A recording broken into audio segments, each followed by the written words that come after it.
at you with the final installment of the WGS-TV cryptic promo discussion. Not really too much to discuss. Basically, it's going to be our reactions, because it was revealed tonight on Monday Night Raw that it was indeed Chris Jericho as a man behind the It Begins promos. And joining me right now, ladies and gentlemen, is my partner in crime, the Studley man, Ashley. Ashley. Yes. We all saw the promo. We all saw the big reveal. It's something we got to talk about here on the final installment of our cryptic promo discussions. First off, the build into it. They actually, for weeks and weeks, we always heard the child talking, but we've never seen him talking. And I think it's kind of appropriate that they would save the child, seeing the child actually speaking in the promo for the big reveal. I think that kind of makes sense. Wouldn't you agree? Yeah, but of course it depends on the level of the promo that you got from Jericho, for the build-up you got. Well, let's talk about that a little bit. Yeah. The way they build it up to is after they showed the big promo with the child, the boy and the girl, the arena goes black. He's here. No, wait. No, the arena shakes like it's having an earthquake. No, but even before that, you had mini promos before it even happening. Yeah, the end begins tonight, and then when it had "He is here," it was the final swerve. That's an Undertaker. That's an Undertaker word. Yeah, because we were thinking, because when we used "He is here," that was when Undertaker's American Badass gimmick. Back at Judgment Day 12 years ago. And you were thinking it was going to be him again. And then, of course, well, you know why the place rumbled. Yes, the end of the world. No. You go back. We're going to Bible school, kids. Joshua fought the Battle of Jericho. Uh-huh. I know about it because it was in a song that we sang in, school or whatever. He blew this horn, which had such a resonance that it made the ground tremble and the walls come down. Oh, the walls of Jericho.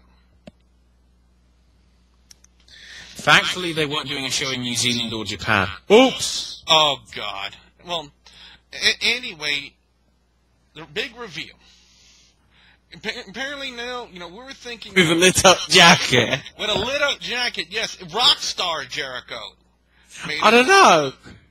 It it summed up like more Rock of Ages. Rock of Ages? Yeah.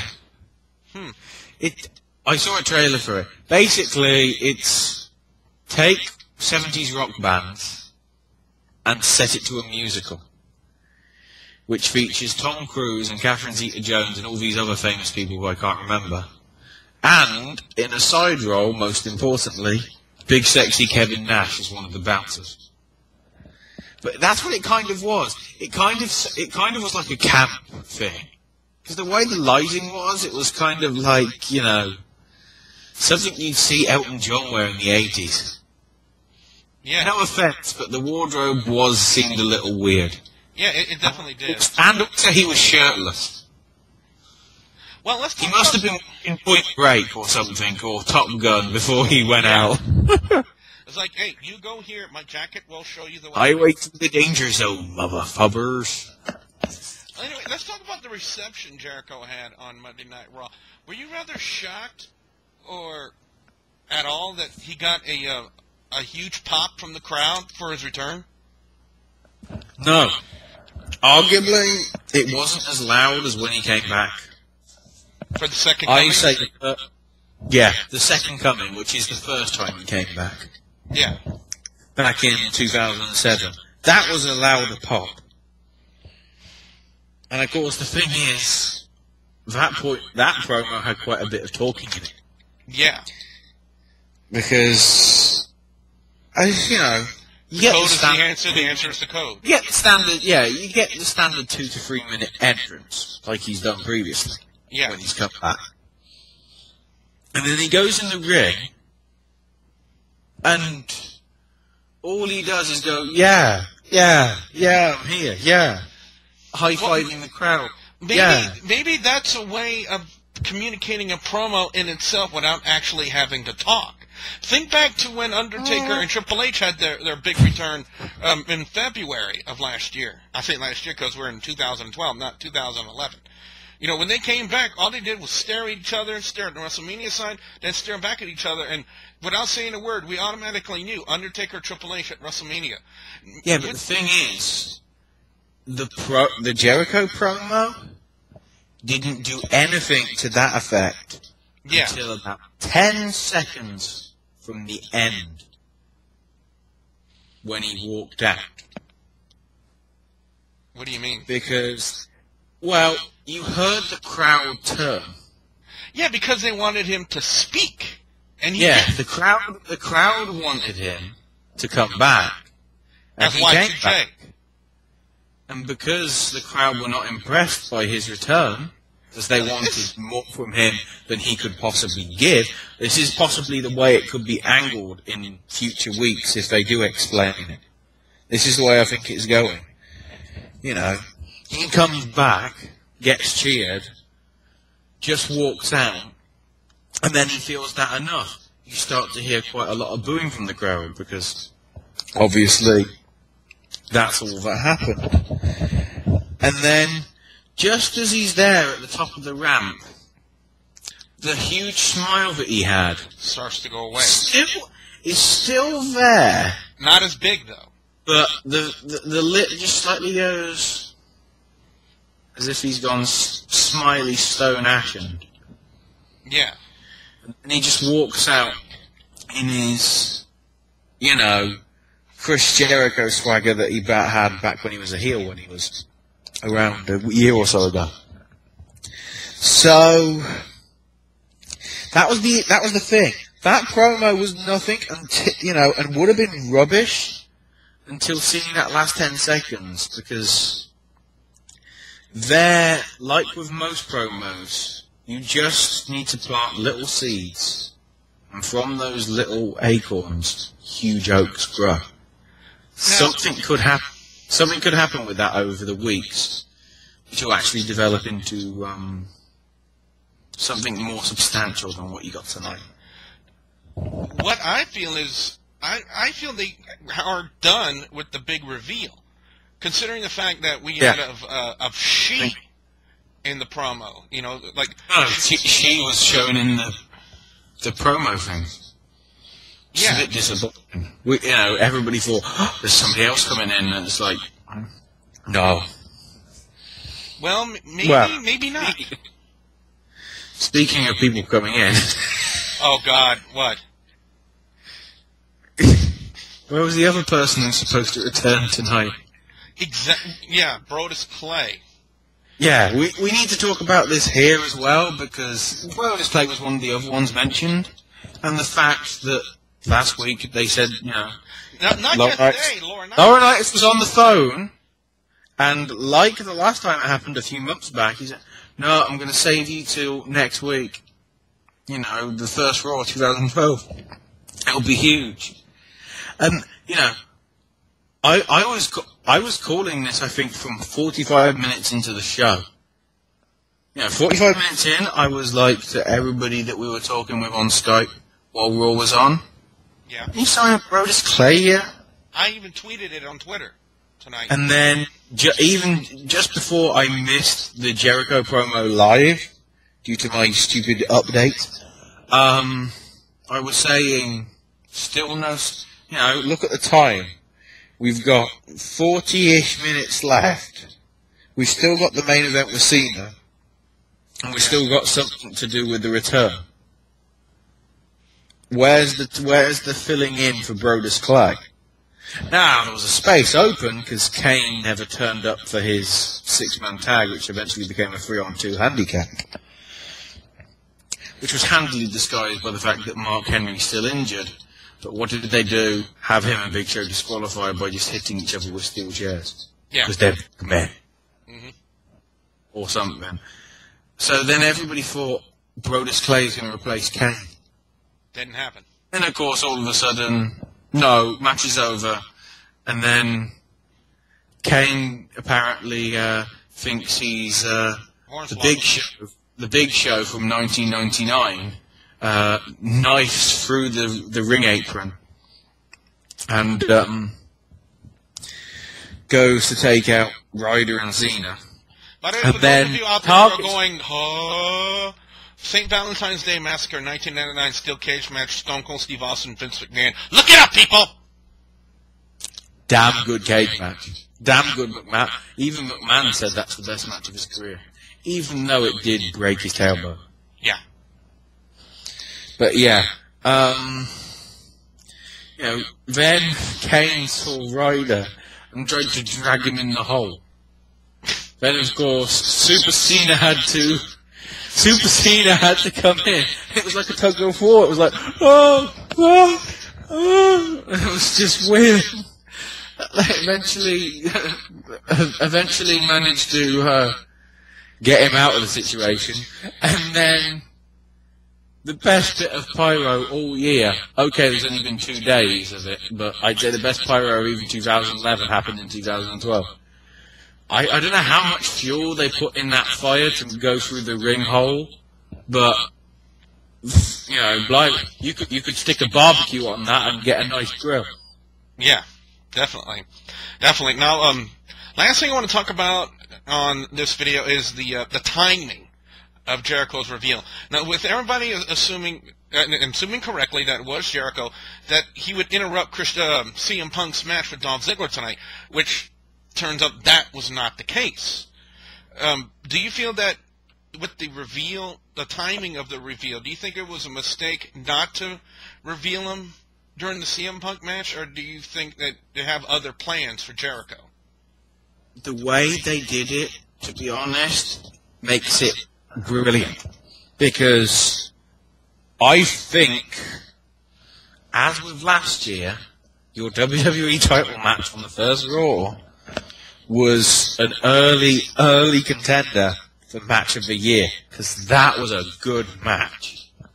And of course, the way, with Laurinaitis interfering, with the turnbuckle and all that, and because of the finish with Ziggler winning by countout, and for stupidly some reason taking the belt with him, that means Ziggler gets a rematch with Punk at the Royal Rumble. I am excited. We are talking here possibly, arguably the last really brilliant match, one-on-one, that Punk had was with Cena. Back at either Money in the Bank or SummerSlam.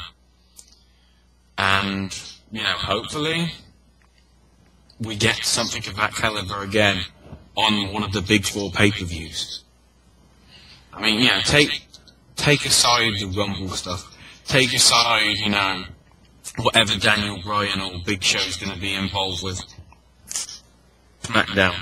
The one that people are going to be interested in is going to be Punk and Ziggler.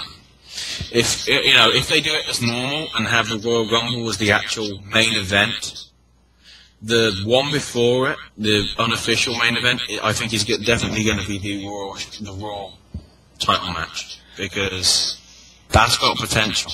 I want to bring this to your attention. If they really wanted to bring Jericho back to feud with CM Punk over the WWE title, do you think it would have kind of made more sense for them to have the big reveal during the CM Punk Dolph Ziggler match? No, he can do it the most traditional way.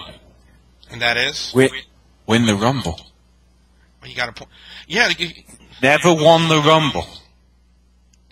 Out of all the times he's been there, he's had plenty of Rumble moments. I mean, he retained the title against The Rock at the Royal Rumble in 2002. In what was a very good match. Yeah. Thinking back to... He's had some Royal Rumble great matches himself. I think, was it 2001 when he had a ladder match with Jericho? No, with Benoit. Yeah. That was a damn good match. Royal Rumble of 2001 is when it was a ladder match over the Intercontinental title. Yeah. Actually, no, I have the Royal Rumble. One of the best ladder matches probably of the last 10 years. without any kind of gimmick like Money in the Bank or anything hanging over it. Yeah. Hanging over. Great term of phrase. Oh, God. What are we doing in the ladder match? Hanging over us. Oh. Okay. Yeah. I want to kill that joke because that was an atrocious joke that I just brought up by accident. Dear God. But, yeah. Have it do it that way. Or even, if you have to, do it via the Elimination Chamber like they always seem to do. Yeah. When the Rumble winner chooses what brand they have, what they're going for before the Chamber, the one that isn't affected gets a #1 contendership, which could be SmackDown, could be Raw, could be NXT. Oh, God. But why did you even say that? Oh, you've got to love NXT. It's still existing for seemingly no purpose. No purpose whatsoever. I want to throw in my 2 cents about the whole thing with Jericho's big reveal tonight. Now, the way I look at it, guys and gals, is, a lot can be said without saying anything. Because think about this. In his previous heel gimmick, there was one, remember the highlight reel? And there was one where he actually did the death of Y2J. He actually killed the Y2J gimmick. And then he comes out here and he's all rock star like Y2J is back, like he's resurrected the Y2J gimmick. And then he leaves what kind of like when he was heelish. It's really hard to say what he's saying in there. It's like, I'm back, but I'm a different me. And that's what I'm saying. And it's the one thing that Jericho's always wanted to do. It's always something he's always done. Whenever he makes his return into the WWE, he's always said it for a million times. I'm going to reiterate it here on the video like we've done so many times here, that whenever Jericho wants to make his return, he always wants a different character. But, looking back, I really don't see how the Rockstar Jericho gimmick ties into the Classroom.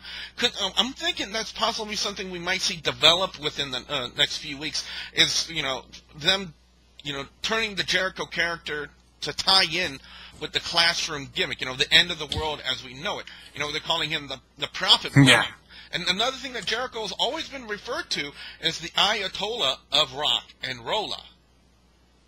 So could he be like the prophet of rock and roll, maybe? It's definitely a new side of Jericho. Well, I say new side, but you know what I'm saying. But yes. I will say this. I'm actually glad it's Jericho, to be honest with you. I mean, there's a whole host of other names that would have been worse.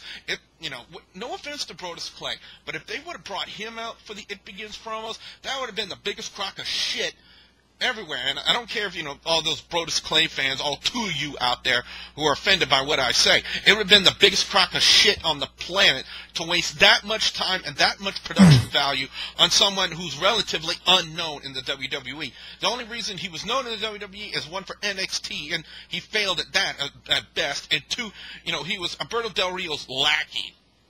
So what is he coming to reclaim? His place at Alberto Del Rio's side? Give me a break, people.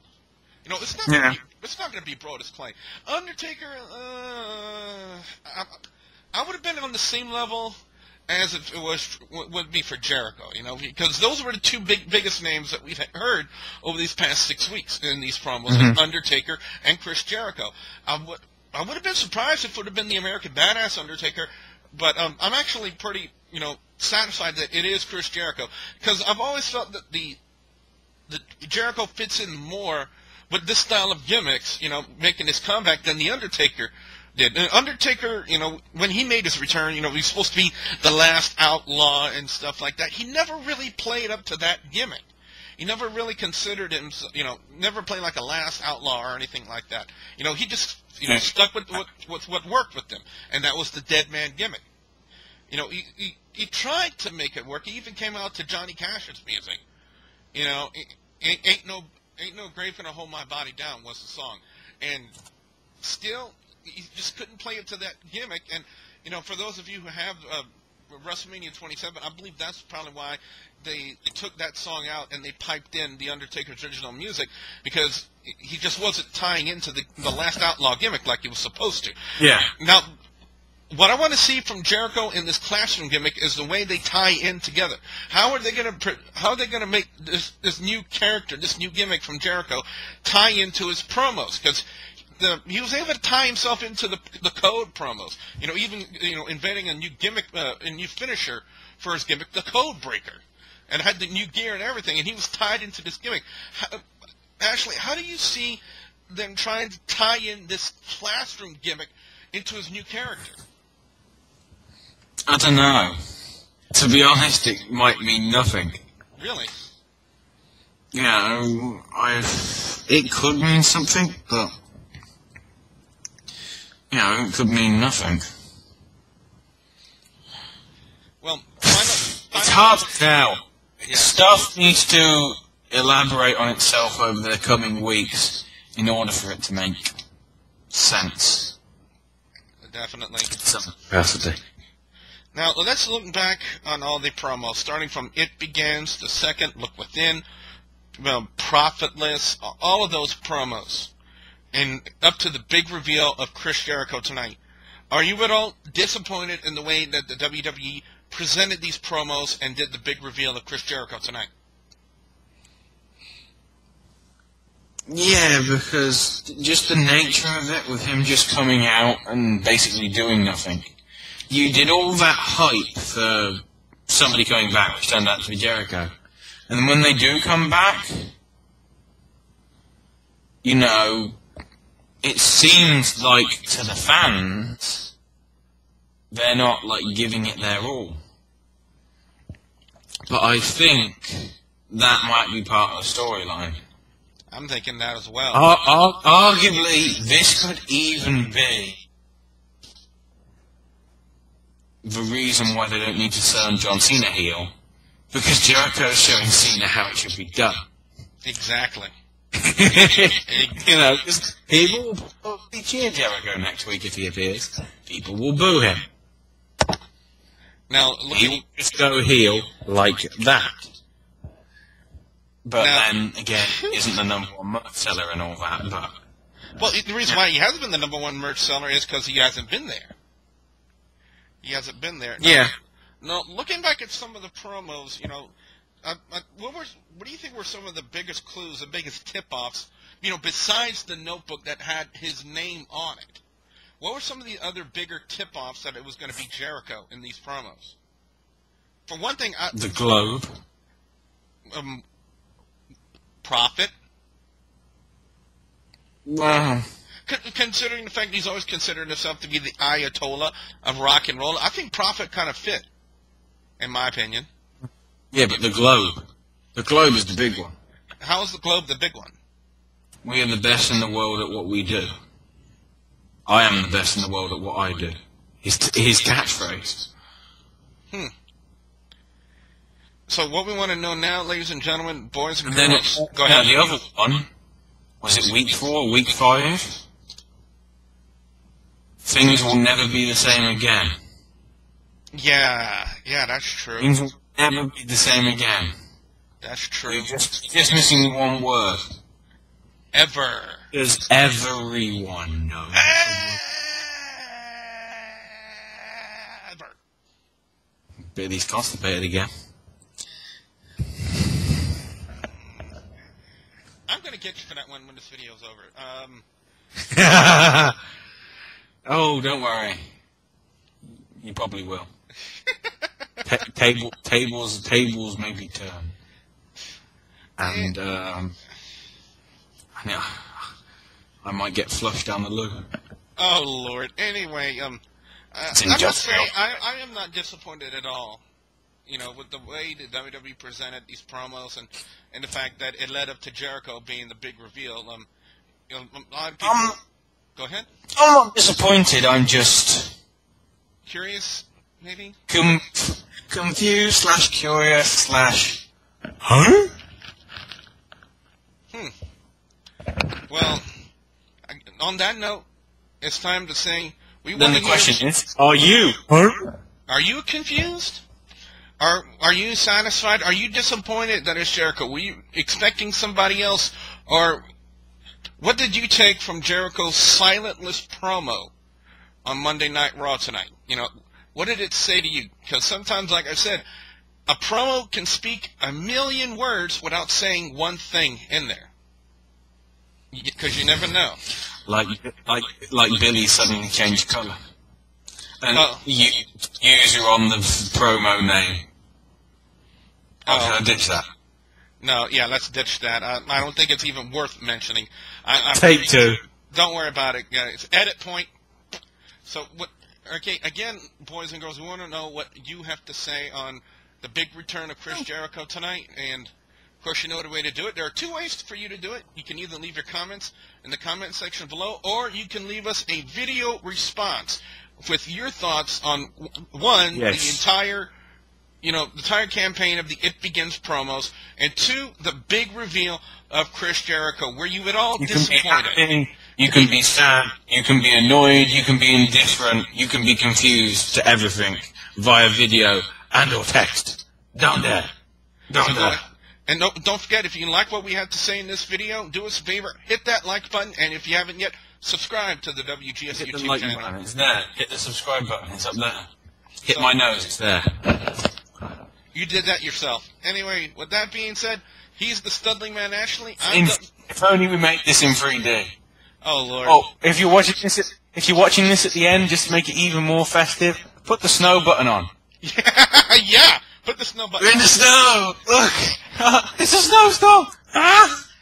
Oh wait, once it gets up to halfway down the screen, it automatically starts coming down. We're all right. We keep our heads at the top. Again, with that being said, play around with that, kids, while it's still around for the next couple of days. That crazy person is the Studling Man Ashley. I'm Double B Billy Boudreaux saying thank you very much for watching.